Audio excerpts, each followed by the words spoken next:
Apuntes para una declaración de fe. Gracias. Los textos literarios elegidos para esta ponencia pertenecen a una de las escritoras mexicanas más reconocidas y talentosas en múltiples aspectos en el siglo XX, Rosario Castellanos. Rosario Castellanos se caracteriza por incursionar en más de un género literario. Su obra está compuesta por narrativa, poesía, teatro y ensayo.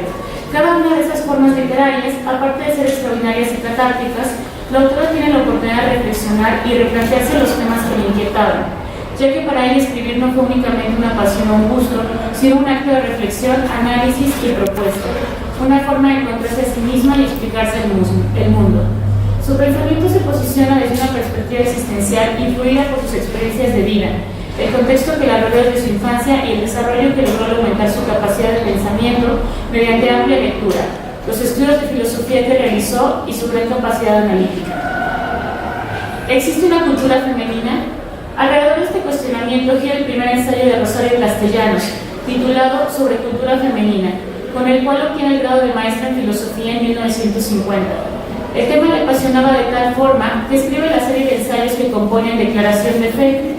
Se desconoce en qué fecha se escribieron estos ensayos, ya que fueron recuperados tras su muerte, titulados y posteriormente expuestos en 1997 por primera vez por Eduardo Mejía, quien ha sido editor, investigador y recopilador de la obra de Rosario Castellanos.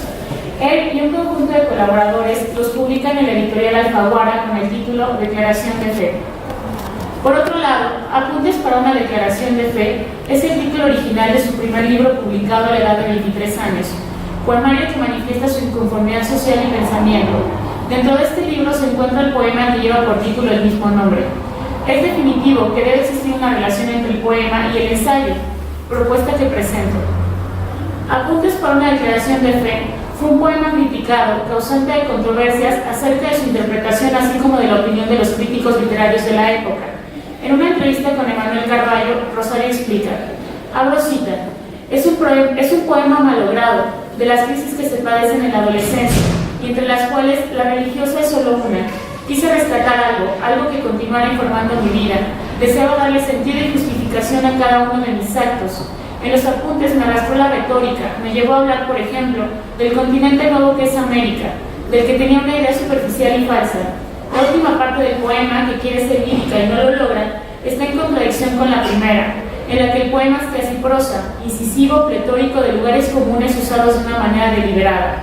Entre ambas partes existe una falta de continuidad.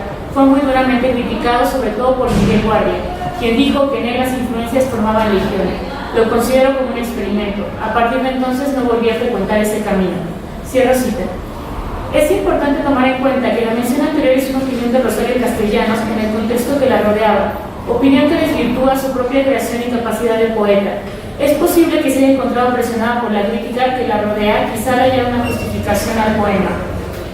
Por una parte, la escritora desvirtuó el poema Apuntes para una declaración de fe, y por otra, el ensayo Declaración de Fe no lo escribe como tal para publicar, o al menos no se logra esa publicación en vida de la autora.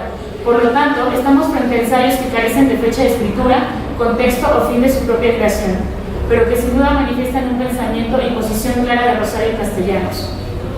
La influencia principal en el poema es el génesis bíblico. La construcción tiene semejanzas muy claras en cuanto a la formación del mundo y el origen de la vida, pero también con una perspectiva y posición filosófica muy clara desde el autor y el yo lírico. Para tener una idea más clara de cómo se manifiesta la posición filosófica de la autora en el poema, abro cita, estrofa 1. El mundo gime estéril como un hongo, es la uva caduca y sin viento en otoño, la uva pisotea en el lagar del tiempo, pródiga en zumos agrios y letales. Es esta rueda isócrona fija entre 4 cirios, esta nube exprimida y paralítica, y esta sangre blancuzca en un tubo de ensayo. Cierro cita. El primer verso comienza con una comparación, compara el mundo con un hongo. La referencia es una propuesta teórica sobre la existencia de la vida, la de la generación espontánea, la cual propone Aristóteles y posteriormente es apoyada por figuras como Descartes, Bacon y hasta Newton. Dice que los seres vivos aparecieron por sí mismos, a partir de materia orgánica, no por ninguna obra divina o ser supremo. Desde este verso ya es posible dimensionar la posición filosófica de Rosario Castellanos, ya que se inclina por un pensamiento científico y no religioso. Esta primera estrofa enmarca el inicio de lo que será no solo el poema, sino todo el recorrido que se hace a través del tiempo y del origen del hombre. Lo mismo sucede con el conjunto de ensayos, pero enfocados en la historia y orígenes de las mujeres en la sociedad mexicana. Estos comienzan en el mundo indígena, seguido por el mundo novohispano e independiente para terminar en la época actual. Escribe Rosario Castellanos en la primera época analizada, es decir, la prehispánica. Abro cita. Durante la etapa nómada o ciclo de la casa se constituye un patriarcado, pues es el hombre quien suministra, casi de manera exclusiva, lo necesario para la subsistencia. Por ser la constitución biológica de la mujer inadecuada, a tal género de vida no solo se le consideraba como un elemento inferior, sino también como un estorbo, como un lastre de que la tribu tenía que arrastrar penosamente tras de sí. Cierro cita. En el poema se describe el sitio, la naturaleza y su composición. Posteriormente, la aparición del hombre, seguida por esa explicación como necesidad de entender su existencia. Un Dios todopoderoso, mismo que habrá de determinar la función de la mujer. Abro cita. Y Jehová Dios pasó a decir, no es bueno que el hombre continúe solo, voy a ser un ayudante, como complemento de él. Cierro cita. En el ensayo narra la autora que en un poema de la época prehispánica, escrito en náhuatl y titulado La creación de las cosas, puede observarse una gran similitud. Abro cita.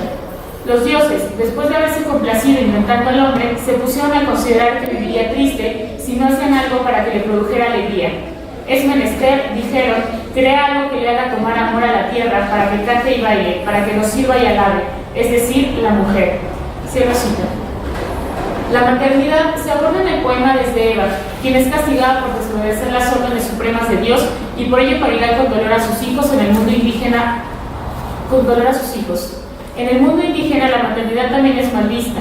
En este periodo, la maternidad era interpretada como un momento en el que la persona de la mujer sufría la más grande humillación, lo cual muestra que desde los inicios de la humanidad o cultura, la mujer ha sido blanco de juicios negativos por su propia naturaleza. Karl Marx dijo la famosa cita, la religión es el opio del pueblo, y en ambos casos las creencias tanto religiosas como míticas son quienes tienen en sus manos a los seres humanos y justifican o castigan sus actos. Por una parte se tiene la creencia que en un ser supremo y creador de toda la humanidad, que se rige por medio de sus leyes escritas en mandamientos. Dios es el creador y por ello a quien se le profesa obediencia absoluta.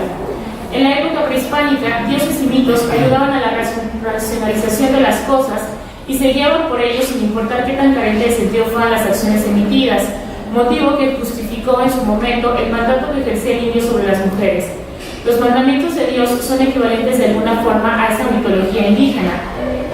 La mujer ha sido la desgracia de la humanidad. Eva fue la culpable de que Adán cayera en tentación y por lo tanto los expulsaran del paraíso. Fue ella la pecadora y quien con sus encantos tentó al hombre.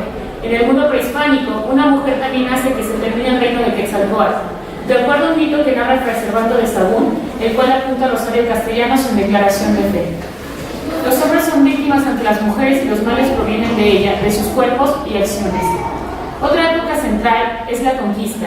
En el poema se habla de esta conquista de los españoles a América. Específicamente habla de cómo aniquilaron a nuestra cultura, cómo hicieron correr ríos de sangre, así como imponer su cultura extranjera en todo sentido, incluyendo la religiosa. Y conforme a los años, convencernos de nuestra inferioridad y a poseer una mirada malinchista, a admirarnos de una forma sobreestimada, subestimando nuestras propias raíces y riqueza. En esta estrofa, la 26, de Apuntes para una declaración de fe, menciona, abro cita, puede ser que algún día invitemos a un habitante de Marte para un fin de semana en nuestra casa. Visitaré en Europa lo típico, alguna ruina humeante o algún pueblo afilando las garras y los dientes, alguna catedral mal ventilada, invadida de moho y oro inútil y en el fondo un cartel, negocio en quiebra. Fotografiaría como experto turista los vientres abultados de los niños enfermos, las mujeres violadas en la guerra, los viejos arrastrando en una carretilla, un ropero sin lunas y una cuna maltrecha. Cierro cita. En esta estrofa hay una clara crítica social a la situación de posguerra que se vive en Europa, lo decadente y miserable, pero también el enaltecimiento y admiración que le tiene a América Latina sin importar qué. El ensayo aborda de igual forma la conquista, pero específicamente en México. Abro cita. Tertuliano exclama entonces, tú mujer eres la puerta del infierno, tú has persuadido a aquel a quien el diablo no sabe atacar de frente. Es por motivo tuyo que los hijos de Dios deben morir. Tú deberás ir siempre vestida de duelo y harapos. Cierra cita. Rosario Castellanos piensa que este constructor europeo no solo fue intelectual, sino que repercutió directamente en las costumbres europeas y por lo tanto en España, lo cual es sumamente relevante debido a la influencia que se ejerció en la Nueva España. Es muy probable que este tipo de pensamiento llevó a que en la época novohispana en México se le diera gran importancia a la pureza sexual femenina, virginidad y esa educación cristiana, cuya finalidad, dice la autora, abro cita, era hacer de la muchacha no tanto una letrada ni bien hablada como una buena y honesta mujer. Cierro cita. También se menciona dentro de este ensayo a mujeres de suma importancia como Isabel la Católica y Sor Juana Inés de la Cruz. Estos son solo algunos de los vínculos que se encuentran entre el poema y el ensayo, los cuales muestran esa concepción filosófica de Rosario Castellanos, como esa inclinación hacia el pensamiento racional y no religioso o mitológico, como la búsqueda de un enaltecimiento de América Latina y no la admiración profunda hacia el viejo continente o el extranjero, así como buscar en las raíces lo que influye en la actualidad y poseer esa herramienta explicativa y método de repensar, analizar y concebir una transformación.